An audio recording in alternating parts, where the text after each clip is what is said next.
Hoy vamos a meternos de lleno en un momento clave, de verdad, en la historia de España.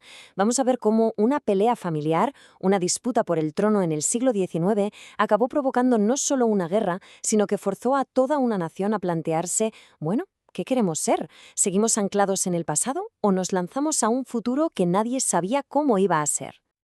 A ver, piensen en esto por un segundo. Un rey, en su lecho de muerte, que decide cambiar una ley fundamental, una ley de siglos, solo para que su hija pueda heredar el trono.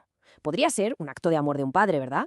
Pues ese acto desató un conflicto terrible. Suena a guión de una serie de intrigas palaciegas, ¿a que sí? Pues no, no lo es. Es exactamente lo que pasó en España. Y ese momento fue en 1833. Muere el rey, Fernando VII, y España se ve de cabeza en esa crisis. Lo que empezó como una pelea por la corona entre su hija pequeña y su hermano se convirtió en algo mucho, mucho más grande, en una auténtica batalla por el alma del país entre dos formas completamente opuestas de entender qué era y sobre todo qué debía ser España. Vale, ¿y cómo se lía todo de esta manera? Pues el origen de todo, la semilla de la división, es una crisis de sucesión que, como vamos a ver, lo cambió absolutamente todo. El papel que lo lía todo tiene nombre: la pragmática sanción. A ver, hasta ese momento en España estaba vigente la ley sálica, que básicamente decía que las mujeres no podían reinar si había un hombre en la línea de sucesión. Pues bien, llega Fernando VII y dice: esto se acabó. La deroga para que su hija, la pequeña Isabel, pueda ser reina. ¿Qué pasa con esto? Pues que su hermano, don Carlos, que se veía ya con la corona puesta, de repente se queda sin nada. Se sintió, lógicamente, despojado del trono que consideraba suyo por derecho. Y así, de repente, tenemos dos bandos, dos aspirantes al trono. Por un lado, la princesa Isabel, que era una niña, tenía solo 3 años. Y por el otro, su tío, don Carlos María Isidro. Él, por supuesto, en cuanto murió el rey, no tardó ni un segundo en reclamar sus derechos.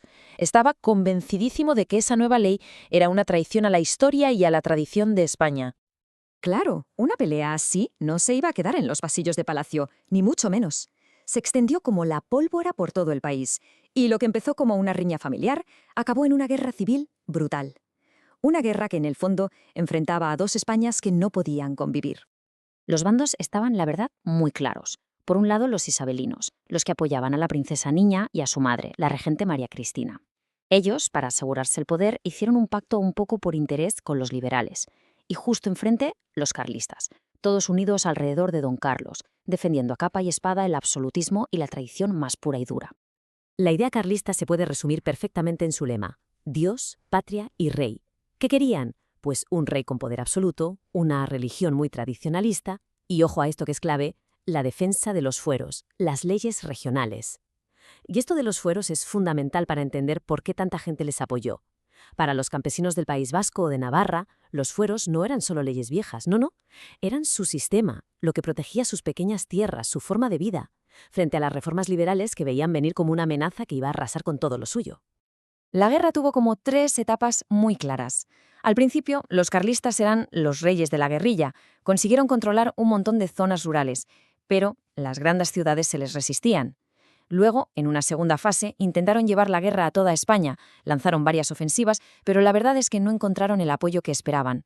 Y al final, pues entre la desmoralización, las peleas internas en el bando carlista, el ejército liberal, con el general Espartero a la cabeza, acabó ganando. La paz se firmó con el famoso Convenio de Vergara. Bueno, pues se acabó la guerra. Problema resuelto, ¿no? Pues no. La victoria de los isabelinos abrió una nueva guerra, pero esta vez dentro de su propio bando. Los liberales que habían luchado juntos ahora se miraban entre sí con una pregunta en el aire. ¿Y ahora qué hacemos? Claro, una vez que el enemigo común, los carlistas, ya no estaba, esa alianza liberal que era bastante frágil, se hizo añicos. De repente había que decidir qué modelo de país querían construir. Y aquí es donde se vio que sus ideas no es que fueran diferentes, es que eran totalmente opuestas. La división era total. Por un lado teníamos a los moderados, apoyados por la gente de dinero, las clases altas. Ellos querían ir despacio, con reformas muy lentas, una monarquía fuerte que asegurara el orden por encima de todo y hacer las paces con la Iglesia. Y en la otra esquina, los progresistas. Su base eran las clases medias de las ciudades y ellos querían todo lo contrario, reformas ya y profundas, limitar el poder del rey, muchas más libertades y del clero, la verdad, no se fiaban un pelo. En medio de toda esta pelea entre facciones, entre unos y otros, había que intentar hacer algo para que el país no saltara por los aires. Y ese algo fue un intento de crear un marco político, una nueva constitución, que intentara contentar a todo el mundo. Una misión casi imposible, vamos. Pero claro, llegar a ese supuesto acuerdo no fue un camino de rosas, ni mucho menos. En 1836 la cosa se puso muy tensa. Un grupo de sargentos se amotinó en el mismísimo Palacio de la Granja y obligó a la regente María Cristina a tragarse las exigencias de los progresistas.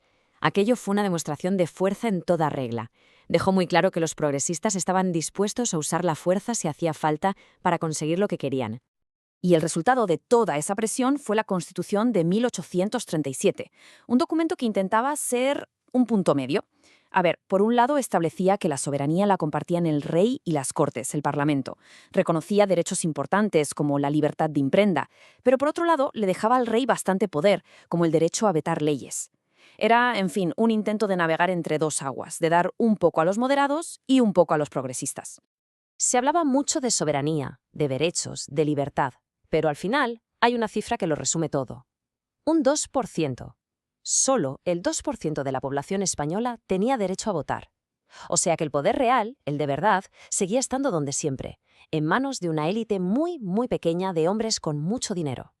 Con esta inestabilidad política, con los políticos peleándose todo el día y con un ejército que había ganado un prestigio enorme en la guerra carlista, pues el resultado fue una nueva etapa. Una época en la que los que mandaban no eran los políticos, sino los generales. Se habían convertido en héroes nacionales y ahora querían dominar el país. Y la primera pieza en caer fue la regente, María Cristina. Se la identificaba demasiado con los moderados y los progresistas no la soportaban. Así que la presión fue insostenible. En 1840, después de un montón de disturbios muy violentos, no le quedó más remedio que hacer las maletas, renunciar y marcharse al exilio.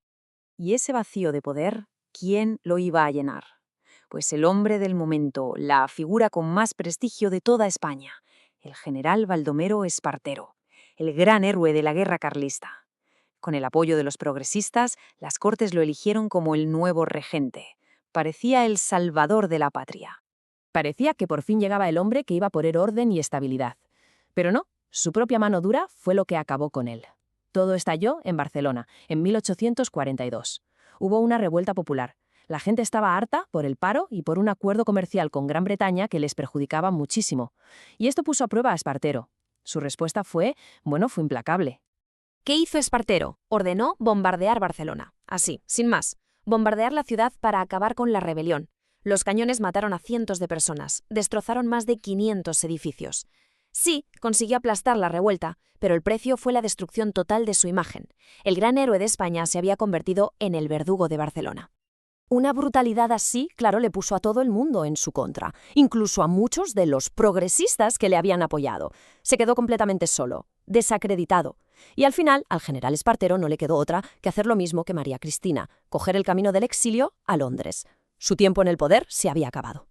Y con esto llegamos a la gran pregunta final. ¿Los liberales habían ganado la guerra contra el absolutismo? Sí, pero su incapacidad total para ponerse de acuerdo, para gobernar juntos, dejó una duda enorme en el aire. Vale, ganaron la guerra, pero ¿podrían ganar la paz alguna vez? Porque este periodo no solucionó los problemas de España, todo lo contrario. Lo que hizo fue plantar la semilla de todas las divisiones políticas, de todas las fracturas, que iban a marcar a fuego el siguiente siglo de su historia.